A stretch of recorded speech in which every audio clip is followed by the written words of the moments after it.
But the show is an hour and a half, roundabout, full of choreography. There's songs from all of my albums, and we're also doing 2 covers, which are both really good.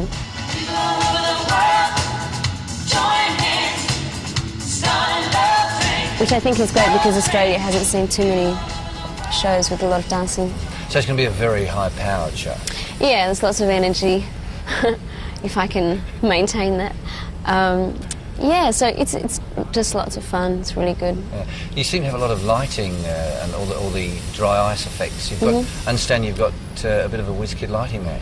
Yeah, Jonathan Smeaton, he's English and he's really great. So, yeah, it's going to be a good light show as well. I think what's going to make the show a lot better is that from the last tour, I have the same key people. I have the same MD, the same choreographer, and a new lighting guy. So we've all learnt from the last show what works and what needs a little work. So everything's gone really well so far, touch wood. So we can't wait to do it. Great. Now, your lighting guy used to work or occasionally works for Phil Collins, I understand. Yeah, that's right. So that must be a bit of a buzz for him as well. Yeah, I think it's a buzz for him as well because, once again, it's a dancing show, all singing, all dancing. So that's good for him, you know, he can do some really interesting things with the lights. Now, your backing band isn't a particularly well-known band. No. What are you trying to achieve there? Is there a sort of a hidden agenda to give some young Australian musicians a go, or what? Well, I guess that's part of it, but more than anything, they're just good musicians, and most of them are session musicians or have their own band.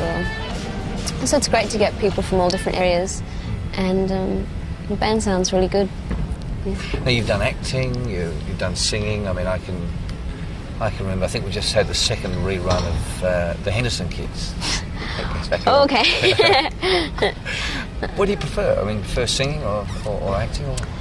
Both. It's hard for me to choose one or the other. And the beauty of it is that I can combine singing and acting, I mean, they enhance one another anyway, so it's not really cut and dried like here's my singing career and here's my acting career. Although I haven't done any acting for about just over a year and a half, so I would like to do another film this year sometime. Anything in mind? No, not yet.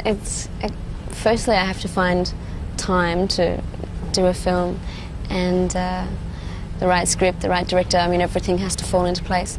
Maybe, I don't know, I said the same thing last year and nothing eventuated. I was just too busy, so we'll see how I go. You've got a pretty busy schedule. What do you do and who are you when you're not being Kylie Minogue? Well, if I'm not being Kylie Minogue Proprietary Limited, I'm just being usual Kylie, which means going out with friends, family. My idea of a good night is to just go out and have an amazing dinner and some nice wine and go out to a club or go somewhere. So I just do what most 22-year-olds do. Bit of a city girl or a country girl? Or? I would say I'm a city girl. So you're not into fishing and bushwalking? Bushwalking, I can take or leave. I like going out on boats, actually, which would be great in Perth. I think we are trying to go out on a boat one day if we get time. So that would be great. Yeah, okay. Slightly more serious, I guess. We're in the middle of a Gulf War. What are your thoughts on that? Because I seem to remember a little news story a while ago where you was either in a protest march or you was close to a protest march. What do you think? Well, I've learnt my lesson about giving my opinion on subjects as important as that, because I made a comment on drugs a short while ago and made it to Parliament. So I would not give my personal opinion on that. I was in a peace march. I was more there as an observer, I think, and unfortunately I had cameras kind of stuck up my nose. Someone spotted you. Yeah, I really wasn't there saying, hey, I'm Kylie Minogue and I'm supporting blah-de-blah.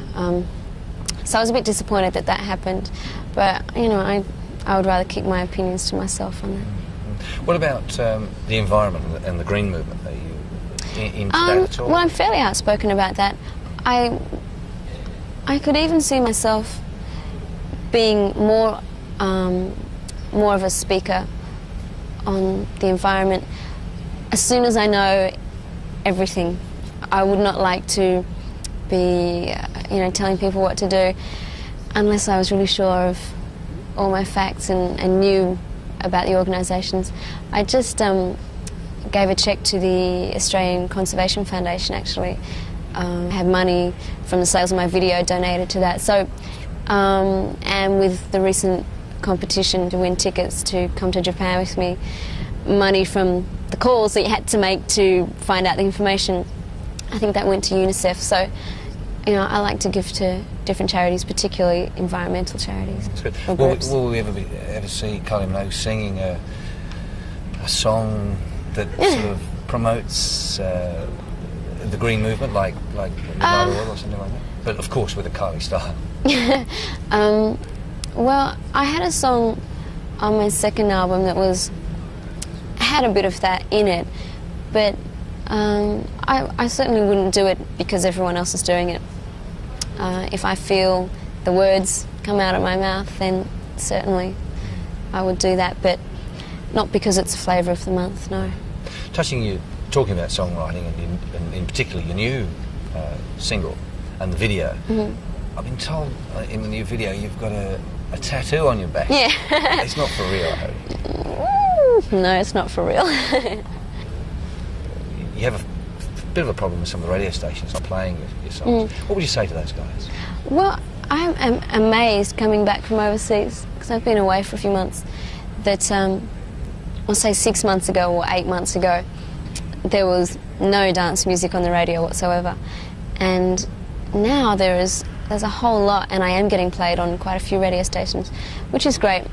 I did just as well without them before, but it is really nice to have their support. In fact, my tour is sponsored by Triple M in Melbourne and different towns. So I can't really say that I'm not being played anymore, because I am. Does it worry you? I mean, particularly that you're bringing so much money into Australia as an export. I mean, do you think yourself, hey, come on guys, give me a break? Well, I know it's up to the programmers, and a lot of them, I don't know what the story is now, but certainly, 8 months ago they were programming for a different audience, and I wouldn't limit it to radio stations. I would say in general that Australia has a problem with supporting their own talent. I think it's better than it used to be, but certainly we still do have the tall poppy syndrome. And I've been through it and come out the other side intact. So I'm very pleased about that. Terrific. All right, that's lovely. Thanks for that. Thanks.